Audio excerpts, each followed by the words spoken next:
So yun mga master, welcome back ulit sa ating YouTube channel. Bali gagawin po natin ngayon is magkakabit po tayo rito guys ng secondary rack. Ayan. So secondary kakabit natin, tsaka screw point insulator dito.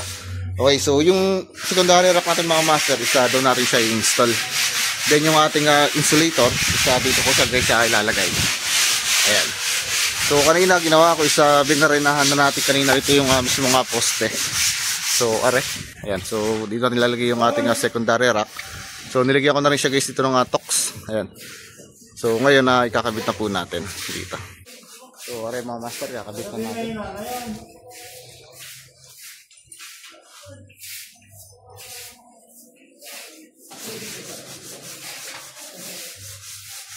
Wala tayong washer, bali ginawa natin, nagpagawa tayo ng washer, tubular mga master, so pinaputasan lang natin.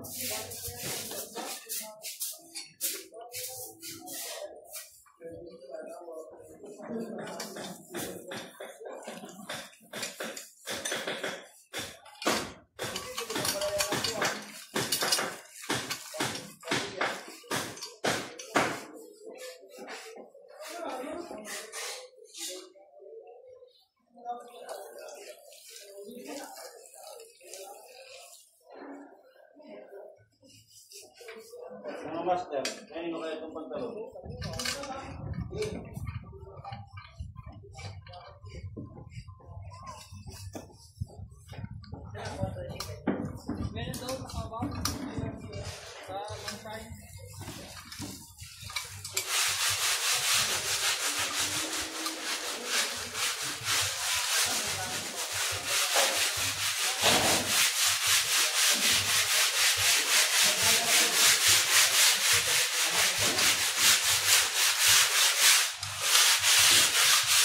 The Bluetooth line is ready to pair.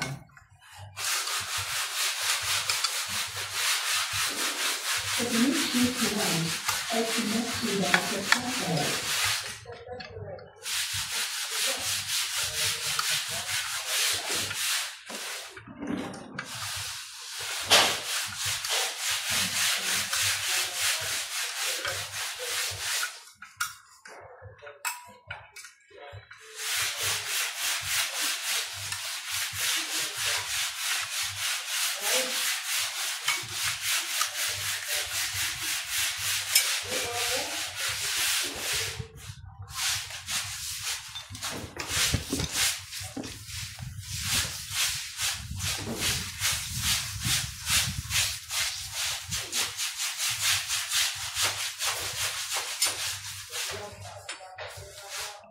So ikabit na natin mga master dito yung ating mga insulator.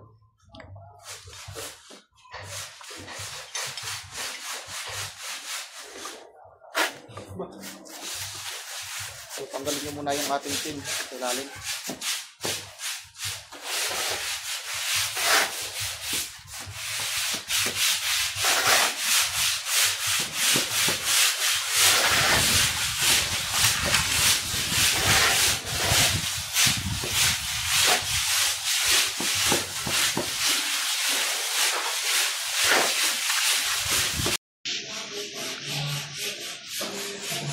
Okay, so yung mga master, bali na ikabit na natin dito yung ating secondary rack. So kailangan na matibay yari.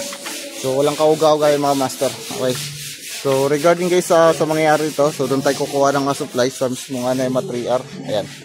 So bubutas tayo sa gilid ng ating NEMA 3R, papunta siya rito. Papunta rin sa ating load side na sa ating bahay. So doon nakatumbok mga master yung ating insulator doon sa mismong biga. So meron tayong abang doon na service entrance. Okay, so yun mga master, bali na ikabit na natin dito yung secondary rack. Bali dito naman tayo pupesto dun sa ating lalabasan ng ating service entrance. Ayan. Doon natin lalagay yung ating insulator. Okay? Okay, so bali susukatan muna natin siya. So yung tumbok doon. So mga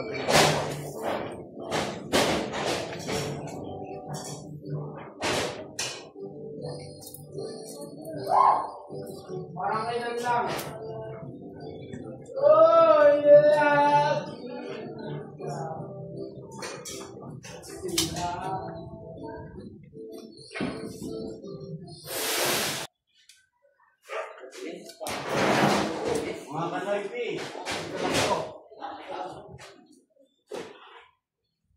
Gumagawa ng building.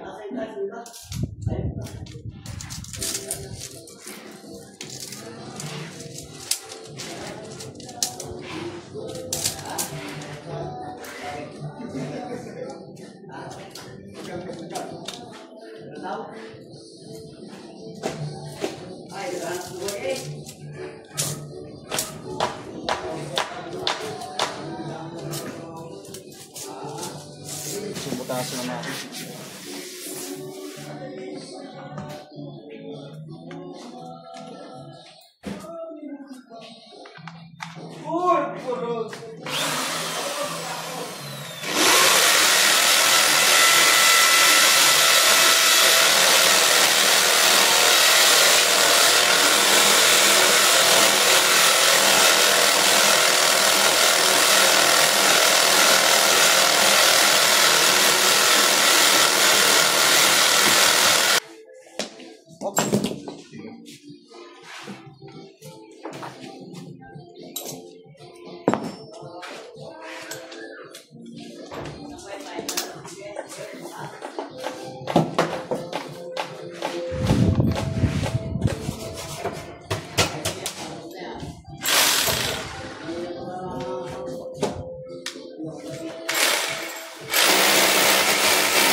Saan na lang natin sa listong kahon dito.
Okay, so yung mga master, bali nakikabit ko na rito yung ating insulator ng dalawa. Ayan, so dito babagting natin dito.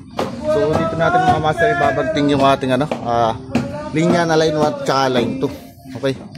So sinukatan ko lang bali 20 ang clearance simula sa gitna. Para pagbagting ng ating wire simula sa ating secondary rack ay meron tayong clearance na 20. So at least kahit paano isa pantay siyang ating Okay, so yun lang muna, bali pinakita ko lang sa iyo kung paano mag-install ng secondary rack at saka yung ating screw point insulator dito para sa babagtingan ng ating service drop papasok ng ating bahay. Okay, yung gagawin natin dito ay bali kakasakon na rito yung mismong magiging natin linya para sa ating NEMA 3R na kung saan. So dito ko na i-connect yung ating bahay na sineferate natin dito yung ating circuit breaker. So gagawin rin dito, bubutasin ko yung gilid ng ating NEMA 3R, then papunta siya sa taas. Okay, so panibagong abang tayo ng service entrance para sa magiging load side or service drop papunta sa ating bahay. So gagawin ko rito, bali mag-iinit muna tayo rito ng connector. So gagamit tayo rito mga master ng LB. Ito.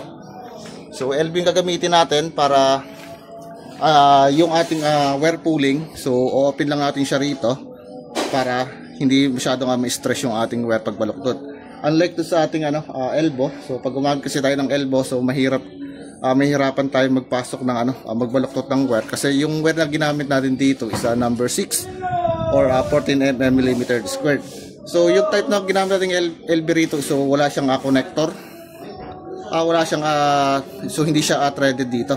Bali ang mag-isilbi rito, so yung ating tornilyo dito, so siya yung guys yung maghihigpit sa ating PVC.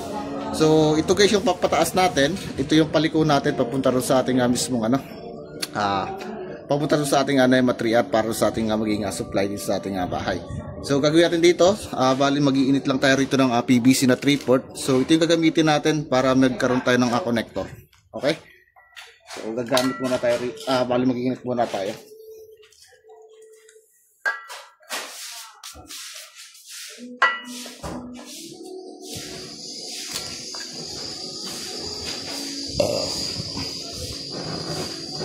Initin mo natin yung dulo para mag-form siya rito ng lock.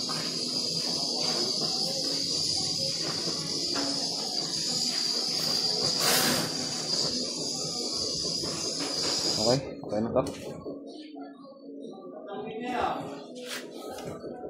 Then lagyan nyo na sa flat na bagay para mag-form ng lock yung ating yung ating PVC rito. Ayan. So ito yung magiging connector na sa ating LB.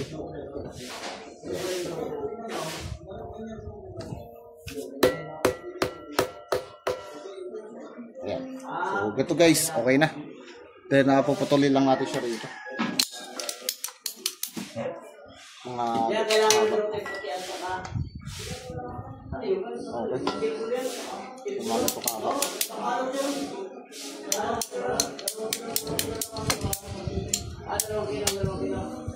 So yung sukat pala ito mga masters sa 3/4. Ayan. So 3/4 yung gagamitin natin dito. So hindi siya masyadong rito fit. So medyo masikip. Bali iinitin ko lang siya para siya yung magsakto rito.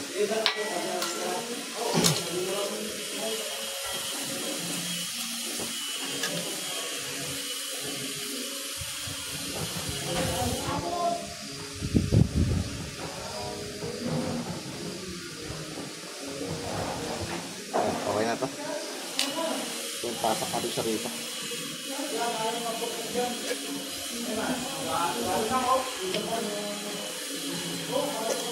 So masigit pa rin.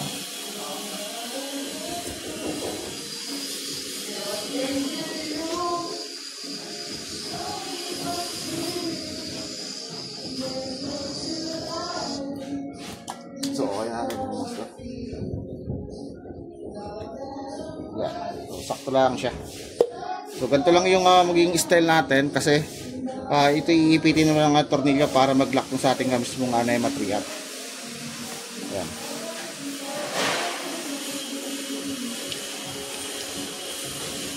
Ayan, okay na po. Ayan. So meron tayong clearance dito gawa ng yung para sa magiging natin, cover ng ating NEMA 3R mga master.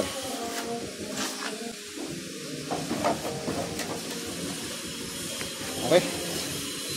So next natin mga master yung mismong yung pataas natin service entrance. So ito yung paliko sa ating NEMA 3R. Ito naman yung papunta sa taas. Ayan. So bali initin ko lang siya ng konti gawa ng medyo masikip.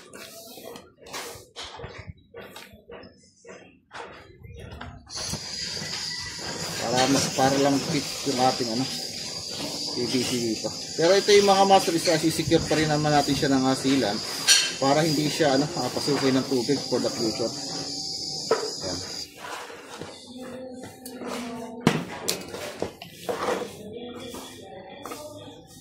Ayan. So yan mga masters. Ganyan lang siya. So to, okay na. Yan. So palilibutan pa naman natin siya rito ng ano, ng sealant para hindi lang siya pasukin ng tubig.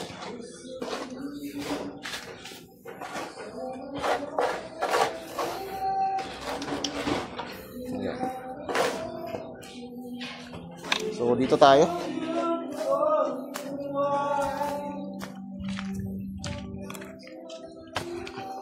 So, sukatan ko lang siya rito ng tamang height ng ating PVC. So, puputulin natin siya.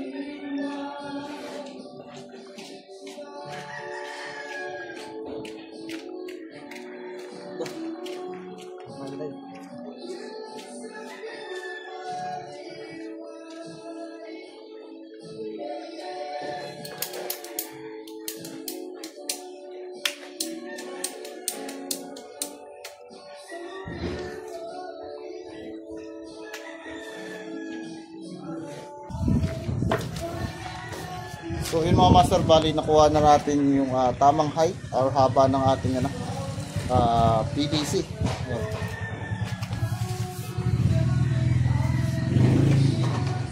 So lalagyan ko siya guys dito muna ng surface entrance or entrance cap natin.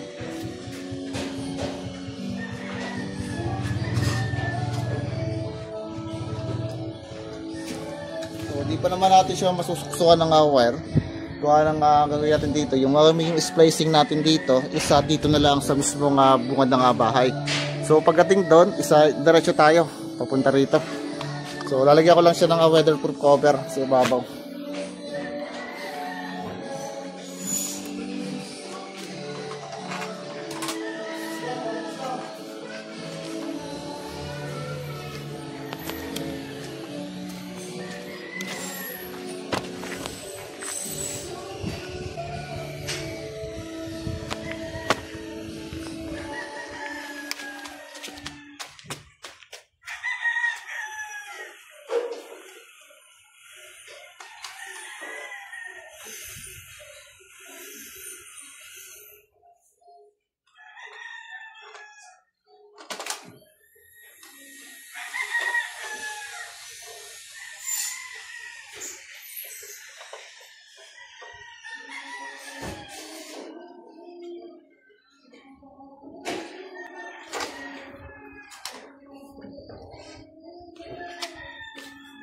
So yun mga master, bali bubutasin na natin dito yung mismong NEMA 3R natin para may pasok na natin dito yung ating LB.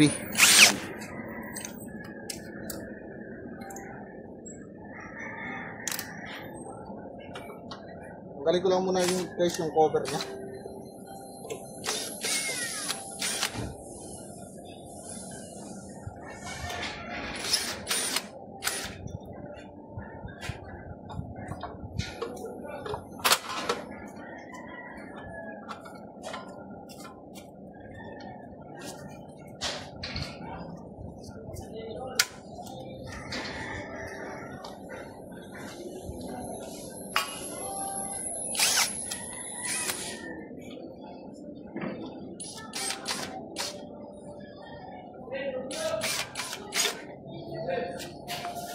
So ito guys yung mismong loob ng ating NEMA 3R. So dito tayo guys bubutas sa kabilang side.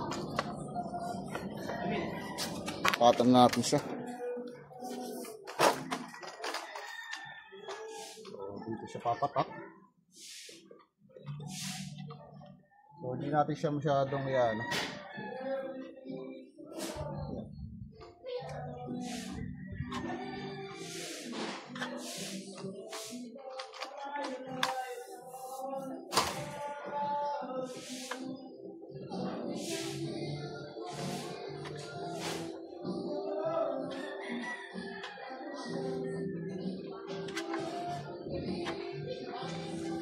Yan. So, bali gagamit tayo rito ng metal hole sa mga master.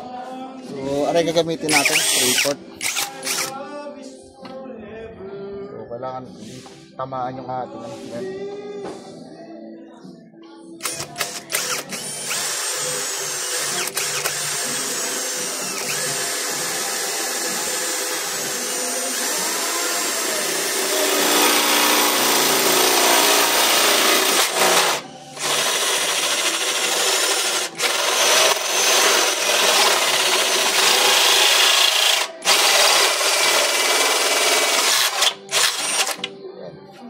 Tandaan natin baka kasi mamaya kung mag-post tamaan yung ating linya, so malaking problema.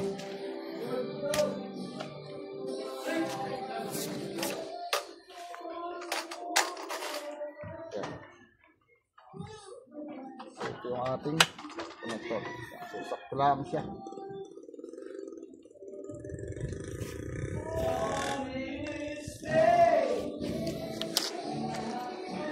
Then, saka natin siya mga master higpitan yung mismong tornilyo rito. Ito yung sinasabi ko. So, bali ay bakalasin pa naman natin yan pag mag-wire pulling na tayo.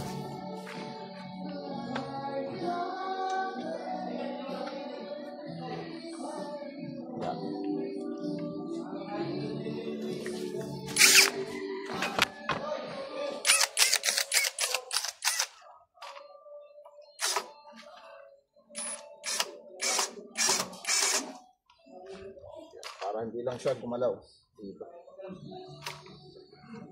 Then ito, isa medyo babalaktutin lang natin siya ng konti. So para umantay dun sa ating kasi masyadong alabas na yung ating rito eh. PVC, so sasala rin sa ating mismo mga poste.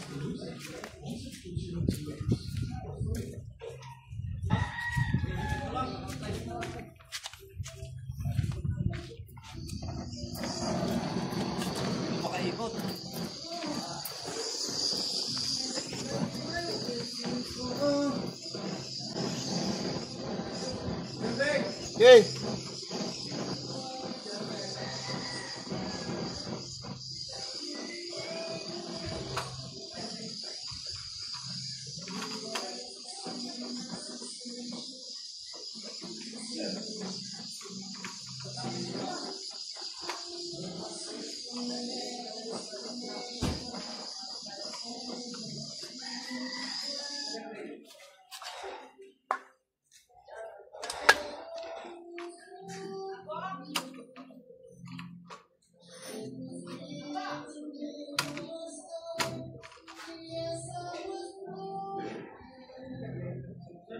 Okay.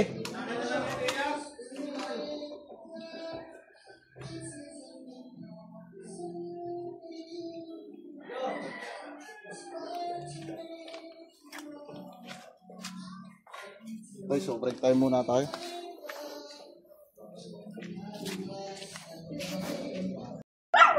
So yun mga master, bali ilalagyan na natin siya rito guys ng metal clamp. Ayan, so bali tatlong metal clamp. Isa din sa parting ng gitna. Ayan, hanggang sa pataas natin. Okay?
Basahan na lang natin sa dito ng ating tank.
Okay, so yung master bali tapos na.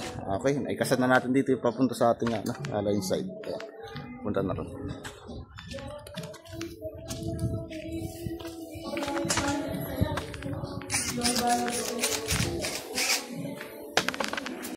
So yung mga master bali, susuksuhan ko na guys dito siya ng wire.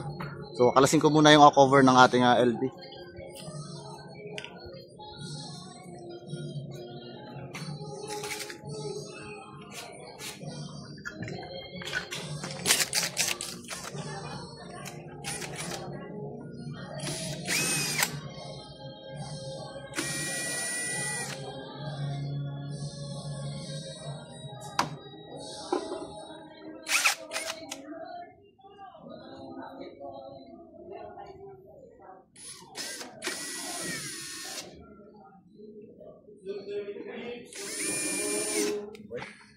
So, pasubukan ko na siya guys dito ng wire sa taas.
Pasok na natin mga master dito.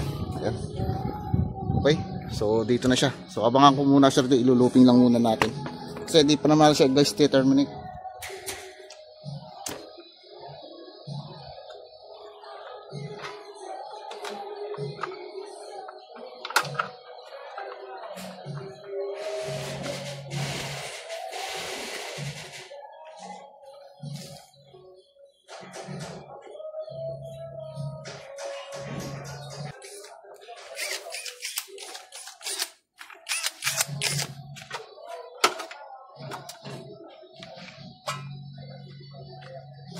Takloban na muna natin siya rito.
Kaya siya gagalawin ko once na tapos na tayo ng electrical sa taas. So ito naman yung ibabagting natin papunta rin sa kabilang bahay.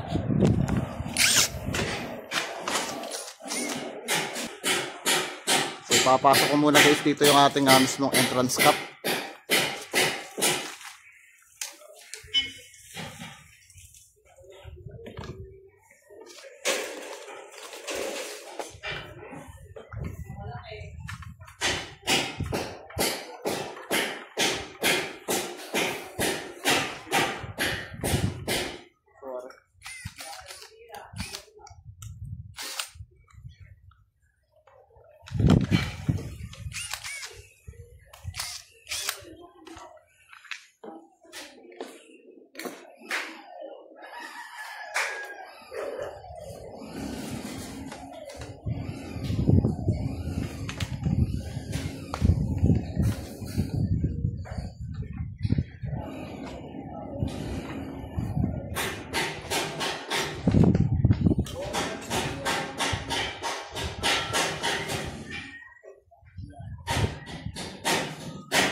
Yan yung ating kulay itim.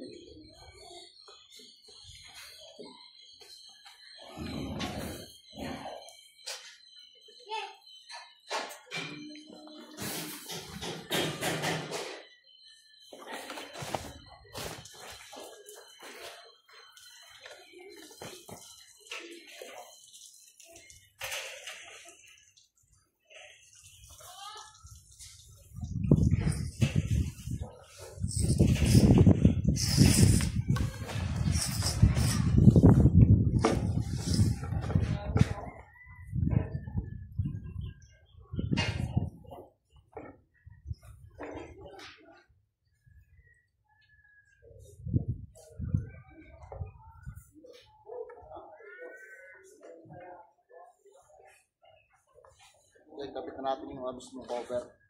Aray.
So, dito tayo.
Tatalian na lang natin itong mga master yung ating wire.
Okay, so dito na tayo mga master.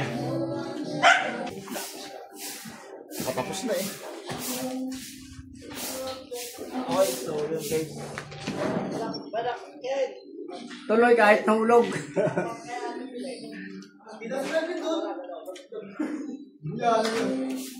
Kailangan talaga. Yun. 2 linggo ako nagkagamit yun. Uy, so itali ka lang.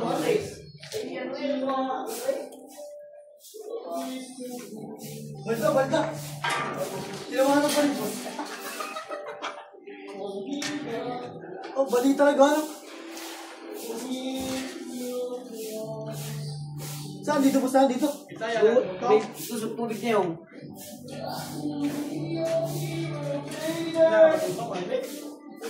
Ibig sabihin, nakalapaan yung Galvin. Buti hindi nakita sa vlog. Viral sa ano yun. Buti nga hindi na ano sa bakal. Ano bakal?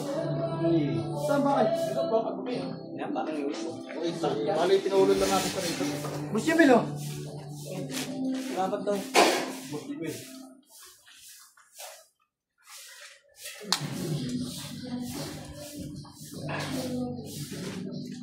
Hindi talaga ni Galvin, nakakailan sila. Nung ako ilagay ko sa kanila, binawanan din ako. Ilagay ko sa kanila. Tay, pasuyan to mo. Yan o, yung malit na yan. Ilagay ko yung taas pus. Kaya kataas mo. Naglag ako eh. Ito yung ano pala eh.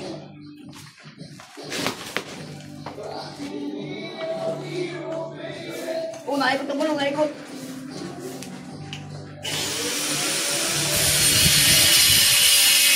Oh, isa. Malaki. Diba? Report.